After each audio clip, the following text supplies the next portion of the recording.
Hi friends, welcome back to our channel English literature in Telugu. ఈరోజు విమర్శ గురించి తెలుసుకుందాం.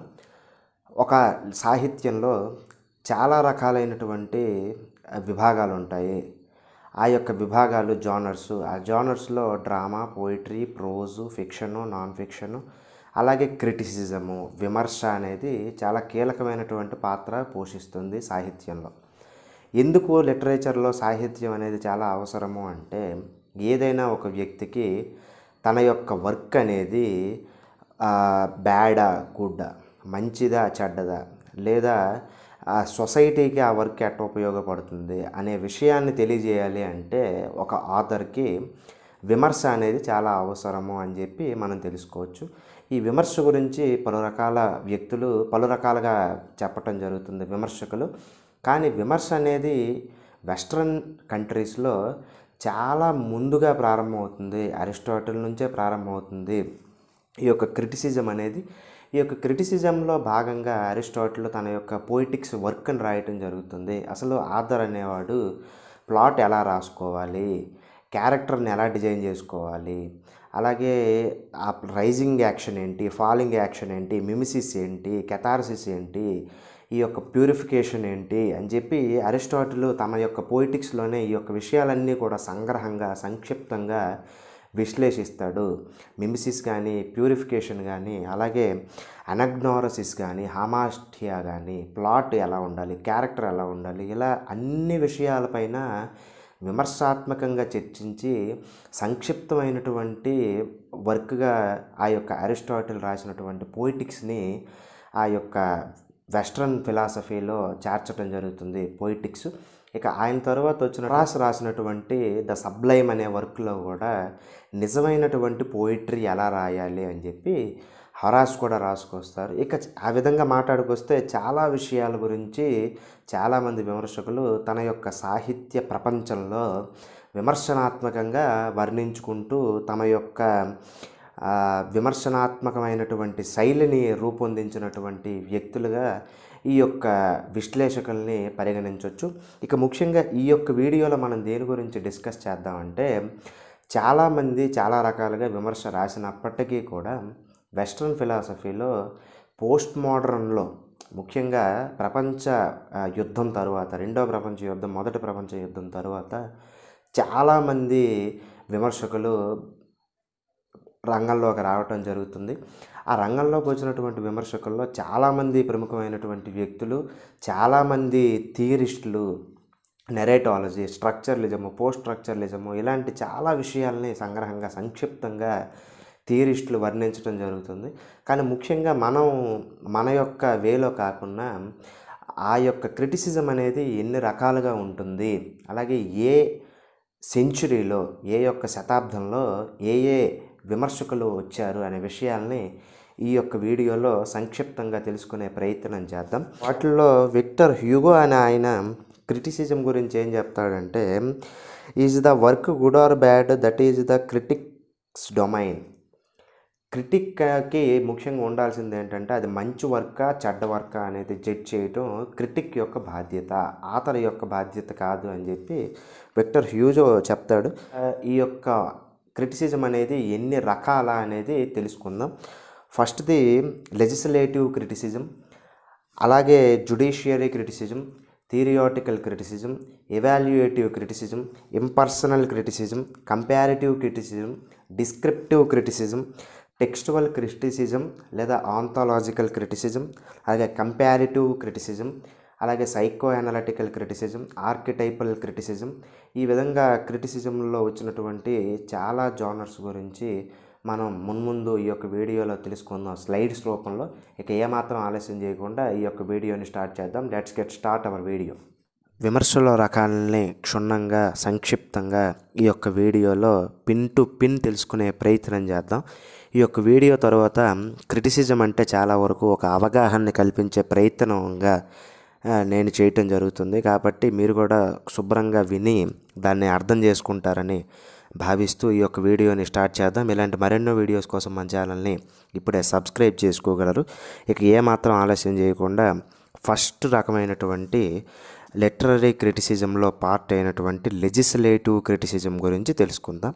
ఈ లెజిస్లేటివ్ క్రిటిసిజంని ఇంప్లిమెంట్ చేసిన ఆయన సర్ ఫిలిప్ సిడ్నీ అనే ఆయన. ఈయనది అపాలజీ ఫర్ పోయిట్రీ అనేది మన యొక్క ఛానల్లో ఆల్రెడీ డిస్కస్ చేయటం జరిగింది. అరిస్టాటిల్, హొరాసు, లాంజాయినస్, అలాగే ఈ యొక్క ప్లాటో వీళ్ళంతా క్రిటిసిజం మాట్లాడాక ఈ యూరోపియన్ కంట్రీస్లో, ముఖ్యంగా ఇంగ్లాండ్లో క్రిటిసిజం అనేది సర్ ఫిలిప్ సిడ్నీ తరువాతే మొదలైందిగా చెప్తారు. ఈ సర్ ఫిలిప్ సిడ్నీ అనే ఆయన ఎలిజబెత్కి సంబంధించినటువంటి వ్యక్తి, అంటే 16వ శతాబ్దానికి చెందినటువంటి వ్యక్తి ఫిలిప్ సిడ్నీ గారు. ఈయన లెజిస్లేటివ్ క్రిటిసిజంలో దేని గురించి చర్చించారు, లేదా ఈ యొక్క లెజిస్లేటివ్ క్రిటిసిజానికి ఈయన ఎలాగా ఆద్యుడు అంటే, ఈయన ముఖ్యంగా లిటరరీ క్రిటిసిజంలో ఉండాల్సినటువంటి కెనన్స్ గురించి, లిటరరీ క్రిటిసిజంలో ఉండాల్సినటువంటి రూల్స్ గురించి, అలాగే క్రిటిసిజంలో ఉండాల్సినటువంటి ఫార్మాలిటీ ఆఫ్ లిటరరీ కంపోజిషన్ గురించి ఈయన మాట్లాడటం జరుగుతుంది. ఇక ఆయన రాసినటువంటి అపాలజీ ఫర్ పోయిటరీలో మనం ఆల్రెడీ డిస్కస్ చేసుకున్నాం. పోయిటరీ అంటే ఏంటి, పోయిటరీ ఎలాగ టీచ్ చేస్తుంది, ఎలాగ డిలైట్ చేస్తుంది, పోయిటరీ అనేది ఎలాగ సబ్లిమేషన్ ఉంటుంది, అలాగే పోయిటరీ వల్ల స్టీఫెన్ గాసన్ తన యొక్క పోయిటరీని బ్యానిష్ చేశారని చెప్పిన దానికి సర్ ఫిలిప్ సిడ్నీ గారు లెజిస్లేటివ్ వేలో తన యొక్క ఆన్సర్స్ అన్నీ కూడా స్టీఫెన్ గాసన్కి ఇవ్వటం జరుగుతుంది. దాన్నే లెజిస్లేటివ్ అంటారు. అవతల వ్యక్తి విమర్శనాత్మకంగా ఈ యొక్క ఫిలిప్ సిడ్నీని విమర్శించినప్పటికీ తన యొక్క భావజాలంతో, తన యొక్క పదజాలంతో స్టీఫెన్ గాసన్కి సమాధానం చెప్పడం జరుగుతుంది, ఎలాగా లెజిస్లేటివ్ రూపంలో.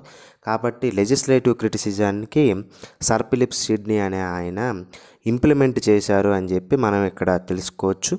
ఇక ఎప్పుడైతే ఎలిజబెత్ తర్వాత వచ్చినటువంటి మెటాఫిజిక్స్ తర్వాత వచ్చినటువంటి కెవిలియర్స్ ఉన్న టైంలో పోయిటరీ అనేది చాలా వచ్చినప్పటికీ క్రిటిసిజంలో చాలా రకాలైనటువంటి మార్పుల్ని రాలేదు. కానీ ఆ టైంలో ఉన్నటువంటి రీస్టోరేషన్లో ఉన్నటువంటి ఒక వ్యక్తి డిస్క్రిప్టివ్ క్రిటిసిజాన్ని ఇంప్లిమెంట్ చేశారు. అదేంటంటే ఎస్సేస్ ఆఫ్ డ్రామాటిక్ పోయిసీ అని ఒక వర్క్ రాశారు. ఎవరు అంటే జాన్ డ్రైడెన్ అనే ఆయన ఎస్సే ఆఫ్ డ్రామాటిక్ పోయిసీ అని రాయటం జరుగుతుంది. ఆ యొక్క వర్క్లో ఆయన డిస్క్రిప్టివ్ క్రిటిసిజం అంటే ఏంటి అని ఆయన చెప్పారు. ఆయన చెప్పినటువంటి వాటిల్లో ముఖ్యంగా ఏంటంటే సెల్ఫ్ జస్టిఫికేషన్ ఉండాలి. సెల్ఫ్ జస్టిఫికేషన్ అంటే ఆథర్ తన యొక్క పోయిటరీని రాసేటప్పుడు తరువాత వచ్చినటువంటి మార్పులని, లేదా తరువాత జరగబోయేటటువంటి రీడర్స్ని ఆ యొక్క డ్రామాటిక్ వేలో ఎలా చెప్పాలి అనే విషయాల గురించి సంక్షిప్తంగా డ్రైడెన్ గారు చెప్పడం జరుగుతుంది. డ్రైడెన్ తర్వాత మరొక కాలంకి వచ్చేసరికి నియో క్లాసిసిజము. ఆ నియో క్లాసిసిజంలో ఉన్నటువంటి ప్రముఖమైనటువంటి క్రిటిక్ ఎవరంటే డాక్టర్ శామ్యూల్ జాన్సన్. ఈయన ఏ క్రిటిసిజాన్ని ఇంప్లిమెంట్ చేశారంటే జుడిషియల్ క్రిటిసిజం అనే దాన్ని ఇంప్లిమెంట్ చేశారని వర్గీకరించారు. ఈ జుడిషియల్ క్రిటిసిజం అంటే ఏంటంటే, ఒక ఆథరు లేదా ఒక పోయిట్ లేదా ఒక డ్రామటిస్టు తన యొక్క వర్క్ని ఎలాగ జస్టిఫై చేశాడు, ఎలాగ జుడిషియరీ వేలో జస్టిఫై చేశాడు అని చెప్పైతే ఈ జుడిషియల్ క్రిటిసిజం తాలూకు మెయిన్ ఉద్దేశం. ఇక డాక్టర్ జాన్సన్ అనే ఆయన 18th సెంచురీలో చాలా ఫేమస్ క్రిటిక్గా చెప్పటం జరుగుతుంది డాక్టర్ శామ్యూల్ జాన్సన్ని. ఈయన రాసినటువంటి ప్రిఫేస్ టు షేక్స్పియర్లో ఉన్నటువంటి మెరిట్స్ ఏంటి, డీమెరిట్స్ ఏంటి, షేక్స్పియర్ గారినే డాక్టర్ శామ్యూల్ జాన్సన్ చాలా డీమెరిట్స్ చెప్తారు. ఇక డాక్టర్ శామ్యూల్ జాన్సన్ గారు ఇచ్చినటువంటి మంచి స్టేట్మెంట్ ఏంటంటే, ఒక ఆథరు, ఒక డ్రామటిస్ట్ ఎప్పుడైతే బతికి ఉంటాడో లేదా సజీవంగా ఉంటాడో తన యొక్క చెడ్డ వర్క్స్ గురించి మాట్లాడాలి. ఆ యొక్క ఆథర్ ఎప్పుడైతే కాలం చేస్తాడో తన యొక్క మంచి వర్క్స్ గురించి మాట్లాడాలి. డ్రామటిస్ట్ బతికున్నప్పుడు చెడ్డ వర్క్స్ గురించి, చనిపోయాక ఆయన యొక్క మంచి వర్క్స్ గురించి మాట్లాడాలి అని చెప్పి డాక్టర్ జాన్సన్ గారు చెప్తారు. ఇక డాక్టర్ జాన్సన్ గారు మాత్రం చాలా నాలెడ్జ్ కలిగి ఉంటాడు లాటిన్లోని, అలాగే జర్మన్లోని. దానివల్ల అరిస్టాటిల్, హొరేస్ని గట్టిగా సంక్షిప్తంగా చదవటం వల్ల ఆయన ఈ యొక్క ప్రిఫేస్ టు షేక్స్పియర్ అనే వర్క్ని రాసి ఈ యొక్క జుడిషియరీ క్రిటిసిజాన్ని ఇంప్లిమెంట్ చేశారు అని చెప్పి మనం తెలుసుకోవచ్చు. డాక్టర్ శామ్యూల్ జాన్సన్ గారి తర్వాత ఈ నియో క్లాసిసిస్టుల తర్వాత వచ్చినటువంటి వ్యక్తుల్లో రొమాంటిక్ క్రిటిసిజం అనేది ఇంప్లిమెంట్ అవుతుంది. ఇక ఈ రొమాంటిక్ క్రిటిసిజానికి పేరు ఏమిటంటే ఇంపర్సనిస్టిక్ క్రిటిసిజం అని పిలువబడుతుంది. ఈ ఇంపర్సనిస్టిక్ క్రిటిసిజంలో ఏంటంటే ఆఫ్టర్ ఫ్రెంచ్ రెవల్యూషన్ 1789లో జరిగినటువంటి ఫ్రెంచ్ రెవల్యూషన్ తరువాత వచ్చినటువంటి వర్డ్స్వర్త్ పబ్లిష్ చేసినటువంటి లిరికల్ బ్యాలెట్స్ తరువాత ఈ రొమాంటిక్ క్రిటిసిజం అనేది డెవలప్ అవుతుంది. ఇక ఎప్పుడైతే ఈ ఫ్రెంచ్ రెవల్యూషన్లో జరిగినటువంటి మార్పుల వల్ల ప్రపంచం అంతా కూడా తలకిందులయ్యి, ముఖ్యంగా ఫ్రాన్స్ తలకిందులయ్యాక అందరూ కూడా గో బ్యాక్ టు నేచర్, ప్రకృతిని అనుభవించాలి, ప్రకృతిలో చాలా సౌందర్యం ఉంది అని చెప్పి ప్రకృతికి సంబంధించి డెవలప్ చేస్తారు ఈ రూసో వీళ్ళంతా కూడా. ఇక వాళ్ళు డెవలప్ చేసినటువంటి విధానాలని తర్వాత వచ్చినటువంటి వర్డ్స్వర్త్ అలాగే కాలరిడ్జ్ వీళ్ళిద్దరూ కూడా చాలా క్షుణ్ణంగా సంక్షిప్తంగా తమ యొక్క వ్యూస్ని నేచర్ని రిలేట్ చేస్తూ తమ యొక్క వర్క్స్ని రాస్తారు. వర్డ్స్వర్త్ రాసినటువంటి ప్రెల్యూడు అలాగే కాలరిడ్జ్ రాసినటువంటి బయోగ్రఫియా లిటరరియా అనే వర్క్ చాలా క్రిటిసిజంలో ప్రముఖమైనటువంటిదిగా చెప్పుకోవచ్చు. ఇక బయోగ్రఫియా లిటరరియాలో శామ్యూల్ కాలరిడ్జ్ ఆయన ఫ్యాన్సీ అంటే ఏంటి, ఇమాజినేషన్ అంటే ఏంటి, అసలు ఇమాజినేషన్కి ఫ్యాన్సీకి ఉన్నటువంటి తేడా ఏంటి, అలాగే చాలా విషయాల గురించి సంక్షిప్తంగా ఈ ఇంపర్సనిస్టిక్ క్రిటిసిజంలో ఆ యొక్క శామ్యూల్ టైలర్ కాలరిడ్జ్ గారు తన యొక్క క్రిటికల్ అనాలిసిస్ని అందించడం జరుగుతుంది. ఈ రొమాంటిక్ క్రిటిసిజంలో ఉన్నటువంటి వర్డ్స్వర్త్కి కాలరిడ్జ్కి ఎప్పుడూ కూడా ఫైటింగ్ ఏంటంటే పోయిట్రీ అనేది అందరికీ అర్థం అవ్వాలని వర్డ్స్వర్త్ గారు చెప్తారు, కానీ పోయిట్రీ అనేది మెటఫర్స్ సిమిలీస్తో కూడినటువంటిది అని చెప్పి టైలర్ కాలరిడ్జ్ గారు చెప్తారు. వీళ్ళిద్దరి మధ్యన ఎప్పుడూ ఆర్గ్యుమెంట్ ఉండటం వల్ల శామ్యూల్ టైలర్ కాలరిడ్జ్ గారు ఆ బయోగ్రఫియా లిటరరీలో మాత్రం ఒక నిజమైనటువంటి పోయిట్రీ ఎలా ఉండాలి అని చెప్పి వర్క్ని రాయటం జరుగుతుంది. ఆ వర్క్ రాశాక తరువాత కాలంలో వచ్చినటువంటి స్ట్రక్చర్ లిస్టులు, పోస్ట్ స్ట్రక్చర్ లిస్టులు పోయిట్రీ అనేది ఎంత బ్యూటీగా ఉంటుంది అనేది, అలాగే పోయిట్రీ అనేది సాధారణ మానవుడికి అర్థం కాదు అని చెప్పి తర్వాత వచ్చినటువంటి స్ట్రక్చర్ లిస్టులు మాట్లాడతారు. ఇవన్నీ కూడా మనం మున్ముందు వీడియోల్లో డిస్కస్ చేద్దాం. ఇక కాలరిడ్జ్ తర్వాత వచ్చినటువంటి వ్యక్తుల్లో మాథ్యూ ఆర్నాల్డ్ అనే ఆయన చాలా ఇంపార్టెంట్. ఇక మాథ్యూ ఆర్నాల్డ్ ముఖ్యంగా దేనిపైన ఎక్కువగా రాస్తారు అంటే ఈయన కంపారిటివ్ క్రిటిసిజం అనే దానిలో చాలా ఇంపార్టెంట్ వ్యక్తిగా ప్రముఖమైనటువంటి పాత్ర పోషిస్తాడు ఈయన. ఇక కంపారిటివ్ క్రిటిసిజం ఏంటంటే ఎప్పుడైతే విక్టోరియన్ ఏజ్లో ఉన్నటువంటి ఆఫ్టర్ రొమాంటిసిజం తర్వాత వచ్చినటువంటి విక్టోరియన్ ఏజ్లో మాథ్యూ ఆర్నాల్డ్ తన యొక్క వ్యూస్ని కంపారిటివ్గా చెప్పడం జరుగుతుంది. ఇక విక్టోరియన్ ఏజ్లో వచ్చినటువంటి డికెన్స్ వీళ్ళంతా కూడా, హార్డీ కానీ డికెన్స్ కానీ వీళ్ళంతా కూడా జనాల్లో ఉన్నటువంటి ఆ ప్రాబ్లమ్స్ని, సఫరింగ్స్ని ఎక్కువగా చెప్తారు, హార్డీ కానీ డికెన్స్ కానీ. ఆ జానర్లో వచ్చినటువంటి ఈ క్రిటిసిజంలో ఆర్నాల్డ్ గారు తన యొక్క కల్చర్ అండ్ అనార్కీలో పేదవాడికి అలాగే ధనవంతుడికి ఉండేటటువంటి ఆ తారతమ్యాన్ని ఆ యొక్క కల్చర్ అండ్ అనార్కీలో చూపించడం జరుగుతుంది. దానివల్ల ఈ కంపారిటివ్ క్రిటిసిజం అనేది చాలా వరకు ఇంప్లిమెంట్ అవుతుంది. ఒక రకంగా ఈ కంపారిటివ్ క్రిటిసిజం అంటే ఉన్నటువంటి ధనవంతులు పేదవాళ్ళకే కాకుండా అందులో ఉన్నటువంటి వాళ్ళు యూజ్ చేసినటువంటి లాంగ్వేజు, వాళ్ళు ఉండేటటువంటి కల్చరు, వాళ్ళు ఉండేటటువంటి స్టేట్ ఆఫ్ మైండ్ను కూడా మాథ్యూ ఆర్నాల్డ్ గారు తన యొక్క వర్క్స్లో డిస్క్రైబ్ చేయటం జరుగుతుంది చాలా క్షుణ్ణంగా. అందుకు ఈ యొక్క కంపారిటివ్ క్రిటిసిజంలో ఆర్నాల్డ్ అనే ఆయన ప్రముఖమైనటువంటి పాత్రని పోషిస్తారు. ఈ యొక్క మాథ్యూ ఆర్నాల్డ్ తరువాత విక్టోరియన్ ఏజ్ తరువాత ఒక రకంగా 20th సెంచురీలో చాలా విస్తృతమైనటువంటి క్రిటిసిజం అనేది డెవలప్ అవుతుంది. ఈ మోడర్న్ సెంచురీలో ప్రముఖమైనటువంటి వ్యక్తి, చాలా నిష్ణాతులైన, చాలా జ్ఞానం ఉన్నటువంటి మేధావి టిఎస్ ఎలియట్. ఈయన ఒక రకంగా చెప్పాలంటే క్రిటిసిజంలో చాలా విప్లవాత్మకమైనటువంటి మార్పుని సృష్టించడంలో ప్రముఖమైనటువంటి పాత్ర పోషించాడు టిఎస్ ఎలియట్ అనే ఆయన. ఈయన ఇవాల్యుయేటివ్ క్రిటిసిజం అనేది ఇంప్లిమెంట్ చేశాడు. ఈయన ప్రతి క్రిటిసిజాన్ని, ప్రతి విమర్శని కూడా సంక్షిప్తంగా సమగ్రంగా విశ్లేషించి సాంకేతికతను కూడా ఇంప్లిమెంట్ చేసి, సైంటిఫిక్ నాలెడ్జ్ని ఇంప్లిమెంట్ చేసి టిఎస్ ఎలియట్ చాలా రకాలైనటువంటి క్రిటికల్ ఎస్సేస్ని అందించడం జరుగుతుంది. అందులో ముఖ్యమైనటువంటివి ట్రెడిషన్ అండ్ ఇండివిజువల్ టాలెంట్ కానీ, మెటాఫిజికల్ పోయిట్స్ కానీ, హ్యామ్లెట్ అండ్ హిజ్ ప్రాబ్లమ్స్ అనే దానిలో హ్యామ్లెట్ అనే ఆయన ఒక tragic failure, artistic failure hamlet అని చెప్పి ఈ యొక్క టిఎస్ ఎలియట్ గారు షేక్స్పియర్ రాసినటువంటి డ్రామాలోని ఎవాల్యుయేషన్ చేసి ఆ యొక్క క్రిటిసిజాన్ని బిల్డ్ చేస్తారు ఈ యొక్క టిఎస్ ఎలియట్ గారు. టిఎస్ ఎలియట్ గారు కాలం చేసిన వెంటనే ఈ యొక్క మోడర్న్ ఏజ్లో, ఆయన మోడర్న్ ఏజ్లో ఉన్నప్పటికీ ఈ మోడర్న్ ఏజ్లో చాలా మార్పులు వస్తాయి. క్రిటిసిజం అనేది ఒక పక్క ఉంటూనే థియరీ అనేది డెవలప్ అవుతుంది. ఇక క్రిటిసిజానికి థియరీకి ఉన్నటువంటి మేజర్ తేడా ఏంటంటే, క్రిటిసిజం అంటే ఒక రకంగా విమర్శ, థియరీ అంటే మాత్రం అది మంచా చెడా అనేది కాకుండా టెక్స్ట్లో ఉన్నటువంటి దాన్ని సంపూర్ణంగా సంక్షిప్తంగా ఆథర్కి కాకుండా ఎవరైతే రీడర్ ఉంటారో, ఎవరైతే పాఠకుడు ఉంటాడో వాడికి అర్థమయ్యేట్టుగా చెప్పటమే ఈ యొక్క థియరీ తాలూకు మెయిన్ ఉద్దేశం. ఇక థియరీ అనేది పుస్తకంలో ఉన్నటువంటి విషయాన్ని గురించి మాట్లాడుతుంది, క్రిటిసిజం అనేది ఒక రకంగా రచయిత గురించి మాట్లాడుతుంది. ఇది మేజర్గా ఉన్నటువంటి డిఫరెన్సు.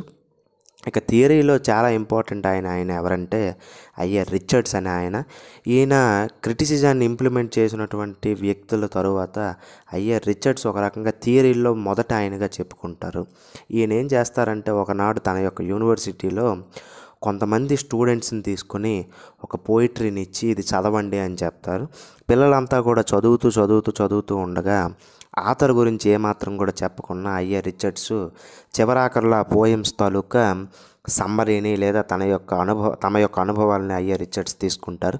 ఇక ఈ 30 మంది కూడా లేదా కొంతమంది తమ యొక్క ఏ అనుభవం కూడా ఇంకొకరి అనుభవంతో మ్యాచ్ అవ్వకుండా ఎవరికి అనుగుణంగా వాళ్ళు తమ యొక్క విశ్లేషణని అందించడం జరుగుతుంది ఐఆర్ రిచర్డ్స్ గారికి. ఎప్పుడైతే అది అందజేస్తారో ఐఆర్ రిచర్డ్స్ గారు ఏమనుకుంటారంటే, ఒక ఒక రచయిత తన యొక్క వర్క్ రాశాక వర్క్ మాట్లాడుతుంది, రచయిత మాట్లాడు, కాబట్టి రచయిత కన్నా తన యొక్క పుస్తకం అనేది ఇంపార్టెంట్ అని చెప్పి ఐఆర్ రిచర్డ్స్ గారు ఫీల్ అవుతారు. దాని తరువాత ఈ యొక్క థియరీలో చాలా రకాలైనటువంటి మార్పులు వచ్చాయి. ముఖ్యంగా ఈ యొక్క 80-90 సంవత్సరాల్లో మోడర్న్ ఏజ్ తర్వాత 1910 తరువాత అనుకోండి, ఒక రకంగా 1930s తరువాత ఇప్పటి వరకు కూడా కొన్ని వందల రకాల లిటరరీ థియరీలు అనేవి డెవలప్ అవుతూ వస్తూ ఉన్నాయి. దానికి ముఖ్యమైనటువంటి రీజన్ ఏంటంటే, టెక్స్టువల్ అనాలిసిస్ చేయటం వల్ల థియరీలు అనేవి ఎక్కువగా వస్తూ ఉన్నాయి. ఆథర్ని క్రిటిసైజ్ చేసే కన్నా టెక్స్టువల్ అనాలిసిస్లు చేయటం వల్ల చాలా రకాలైనటువంటి థియరీలు వెలుగులోకి వస్తున్నాయి. ఇక అందులోని ఒక రకమైనటువంటిది హిస్టారికల్ క్రిటిసిజం అని కూడా చెప్పుకోవచ్చు. ఈ హిస్టారికల్ క్రిటిసిజం ఏంటంటే, షేక్స్పియర్ గారు రాసినటువంటి వర్క్స్లో అతను ఎప్పుడో 16వ శతాబ్దంలో రాసినటువంటి వర్క్స్ని ఇప్పటికీ కూడా రిలవెంట్గా అన్వయించుకుంటూ ఆ యొక్క క్రిటిసిజంలో చాలా రకాలైనటువంటి మార్పుల్ని తీసుకొచ్చారు. హిస్టారికల్ క్రిటిసిజంలో ముఖ్యమైనటువంటివి ఏంటంటే, సోషల్గాను, ఎకానమికల్గాను, రిలీజియస్గాను, పొలిటికల్గాను ఉన్నటువంటి మార్పుల్ని హిస్టారికల్ సెన్స్లో మాట్లాడటమే ఈ యొక్క హిస్టారికల్ క్రిటిసిజం తాలూకా మెయిన్ ఉద్దేశం. ఆథర్ని కేవలం విమర్శించేసి పక్కన పడేయకుండా అక్కడ ఉండేటటువంటి పరిస్థితులు ఏంటి, వాటి విషయ పరిజ్ఞానం అంతా కూడా సేకరించడమే లిటరరీ థియరీలో ఉన్నటువంటి ముఖ్యమైనటువంటి కాన్సెప్ట్. తర్వాత ఈ యొక్క క్రిటిసిజంలో ఇంకొక మోడల్ వచ్చేసి టెక్స్టువల్ ఆర్ ఆంథాలజికల్ క్రిటిసిజం. ఈ యొక్క క్రిటికల్ అనాలిసిస్లో బయోగ్రఫీస్ మీద ఎక్కువ ఫోకస్ చేయడం జరుగుతుంది. అందులో వర్జీనియా వుల్ఫ్ కానీ తర్వాత వచ్చినటువంటి చాలామంది క్రిటిక్స్ ఆమె రాసినటువంటి ఆ యొక్క టు ద లైట్ హౌస్ కాదు, ఆమె రాసినటువంటి ముఖ్యమైనటువంటి ఎస్సేస్లో a room of a one's own అనేది ఈ యొక్క ఆంథాలజికల్ క్రిటిసిజానికి ఉదాహరణగా చెప్పుకోవచ్చు. ఇక ఆ యొక్క టెక్స్టువల్ అనాలిసిస్లో లేదా ఆంథాలజికల్ క్రిటిసిజంలో ఉండేటటువంటిది ఏంటంటే, వర్డ్కి ఉన్నటువంటి డిక్షను, లాంగ్వేజు, ఇమేజిజము, మెటీరియర్, టోను, రిథము, థీము ఇవన్నీ కూడా ఉపయోగించి ఆ యొక్క బయోగ్రాఫికల్ అనాలిసిస్ని ఈ టెక్స్టువల్ ఆర్ ఆంథాలజికల్ క్రిటిసిజం చేయటం జరుగుతుంది. ఇందులో ముఖ్యమైనటువంటి ఒక ఆమెగా తన యొక్క వర్జీనియా వుల్ఫ్ని తీసుకోవచ్చు. ఆమె తరువాత లిటరరీ క్రిటిసిజంలో కానీ లిటరరీ థియరీలో కానీ చాలా మార్పులు వచ్చేసాయి. ఒక రకంగా ఆర్కిటైపల్ క్రిటిసిజము దాన్ని ఇంప్లిమెంట్ చేసింది నార్థన్ ఫ్రై, బట్కిన్ అనే వీళ్ళంతా కూడా ఇంప్లిమెంట్ చేయటం జరుగుతుంది. తర్వాత సైకలాజికల్ క్రిటిసిజంలో తన అయినటువంటి సిగ్మండ్ ఫ్రాయిడ్, జాక్ లకాన్ వీళ్ళంతా కూడా ఇంప్లిమెంట్ చేశారు. తర్వాత వచ్చినటువంటి స్ట్రక్చరలిస్టులు, పోస్ట్ స్ట్రక్చరలిస్టులు, పోస్ట్ ఫెమినిస్టులు, అలాగే మార్క్సిస్టులు, social criticism, Marxist criticism, feministic criticism, ఇలా క్రిటిసిజం అనేవి చాలా రకాల క్రిటిసిజాలు డెవలప్ అయ్యాయి. క్రిటిసిజం గురించి ఒక పక్క డిస్కషన్ చేస్తూనే మన యొక్క ఛానల్లో క్రిటిసిజం పైన సంక్షిప్తమైనటువంటి వీడియో లేదనే ఉద్దేశంతో ఈ యొక్క వీడియోని పోస్ట్ చేశాను. ఇక మున్ముందు లిటరరీ క్రిటిసిజం పైన చాలా వీడియోలు మన ఛానల్లో రావటం జరుగుతుంది. వాటన్నిటినీ కూడా ముందుగా మీరు పొందాలి అనుకుంటే మన యొక్క ఛానల్ని సబ్స్క్రైబ్ చేసుకోగలరు. వీడియో ఎలాగుందా అని చెప్పి కామెంట్ చేయగలరు. వీడియో నచ్చితే లైక్ చేయగలరు. ఇంకా ఈ యొక్క లిటరరీ ప్రపంచంలో మిగతా వాళ్ళను కూడా జాయిన్ చేయడానికి పాత్రధారులుగా షేర్ కూడా చేయగలరు. Thanks for watching. Bye bye now.